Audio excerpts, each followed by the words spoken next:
ગુજરાત અને સમગ્ર દેશની અંદર ખેડૂત અને ખેત મજૂરોની નાજુક સ્થિતિ અને તેમાં સતત આર્થિક દેવા નીચે ખેડૂતો આત્મહત્યા કરી રહ્યા છે। આપણા સૌના માટે આપણે એક તરફ એમ કહી જગતનો તાત અને બીજી બાજુ જગતનો તાત દેશના તમામ લોકોને માટે અન્નનું ઉત્પાદન કરે અને એ જગતના તાતને આર્થિક દેવા નીચે પોતાને આત્મહત્યા કરવાની ફરજ પડે આપણા સૌના માટે ચિંતાને હિન્દુસ્તાન માટે ચિંતાનો છે। એનસીઆરબીના 2024ના અહેવાલ અને આ અહેવાલમાં 10,546 લોકોએ એક વર્ષની અંદર આત્મહત્યા કરી। આ આત્મહત્યામાં 5,913 ખેત મજદૂરો અને છેલ્લા 5 વર્ષમાં સૌથી વધુ ખેત મજદૂરોની એક વર્ષની અંદર આત્મહત્યા છે। એટલે કે દરરોજ સરેરાશ હિન્દુસ્તાનની અંદર 28 ખેડૂતો પોતાનું જીવન ટૂંકાવી રહ્યા છે।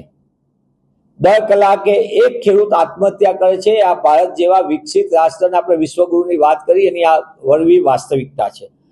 ગુજરાતમાં આંકડાઓ જે ખેડૂતની આત્મહત્યાના છે એ નોંધવામાં જુદી રીતે આવે છે।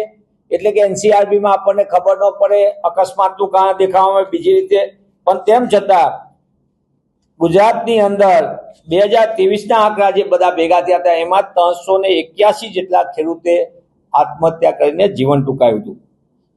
આપણે જોઈએ તો ગુજરાતમાં એક તરફ આપણે એમ કહીએ છીએ વિકસિત ગુજરાત, વાઇબ્રન્ટ ગુજરાત, અને એ ગુજરાતની અંદર ખેડૂત ખેતી સતત બરબાદ થાય તેવી રીતે ભારતીય જનતા પાર્ટીની ખેડૂત વિરોધી નીતિના કારણે આપણે જોવા મળે છે। તેવા સંજોગોની અંદર એક તરફ સતત ખેતીની જમીન ઘટતી જાય છે ગુજરાતમાં અને ખેત મજદૂરોની સંખ્યામાં સતત ઉમેરો થતો જાય છે। આજે ગુજરાતના ખેડૂતો પર 99,000 કરોડનું દેવું છે। એટલે કે ગુજરાતનો ખેડૂત આર્થિક પાયમાલીની અંદર કગાર ઉપર ઊભો છે। ખેતીની સંખ્યા, ખેડૂતોની સંખ્યામાં આપણે જોઈએ બીજા ખેડૂતો બહુ નોંધાય, પણ સાચા ખેતી સાથે જોડાયેલા ખેડૂતો એની ખેતીની જમીનો ઘટતી જવાના કારણે એ લોકો મોટા પાયે આર્થિક મુશ્કેલીનો સામનો કર્યો। એક તરફ કેન્દ્રની સરકારે, મોદી સરકારે વાયદો કર્યો હતો કે 2022ની અંદર ખેડૂતની આવક બમણી કરવામાં આવશે, પણ હકીકત જોતા આપણે તપાસતા ખેડૂતોની આવક બમણી થવાનું તો એક બાજુ રહ્યું, પણ ખેડૂત માટેની જે ખેતીનો ખર્ચ છે એ ફર્ટિલાઇઝર હોય, જંતુનાશક દવાની વાત હોય, ખેત બિયારણની વાત હોય ને અન્ય ખર્ચા હોય એ બમણા થઈ ગયા અને ખેડૂતની આવક, ખેતીના જે ઉપજ છે એની આવક અડધી થઈ ગઈ છે અને ખેડૂત બરબાદી તરફ જઈ રહ્યો છે, આર્થિક પાયમાલીના દેવાના બોજ નીચે ઢંકાઈ ગયો।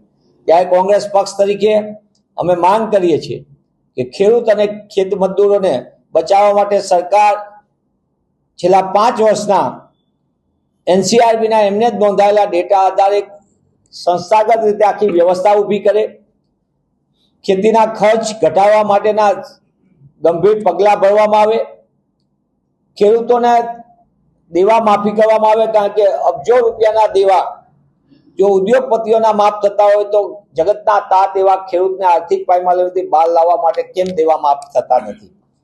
કોંગ્રેસની તત્કાલીન સરકાર ડોક્ટર મનમોહનસિંહજીના નેતૃત્વમાં કોંગ્રેસ પક્ષે દેશની અંદર 72,000 કરોડના દેવા માફ કરીને ઐતિહાસિક રીતે ખેડૂતોને આર્થિક પાયમાલીમાંથી બહાર લાવવા માટેનું એક નક્કર પગલું ભર્યું હતું। પણ દુઃખ સાથે કહેવું પડે કે ભારતીય જનતા પાર્ટીની કેન્દ્રની મોદી સરકારે ખેડૂત ખેતીને આર્થિક પાયમાલીથી બહાર લાવવાને બદલે ખેડૂતને ખેતી આર્થિક પાયમાલીમાં ધકેલાઈ જાય તે દિશામાં કામ કરી રહ્યા છે। એ આપણા સૌના માટે ચિંતાનો છે।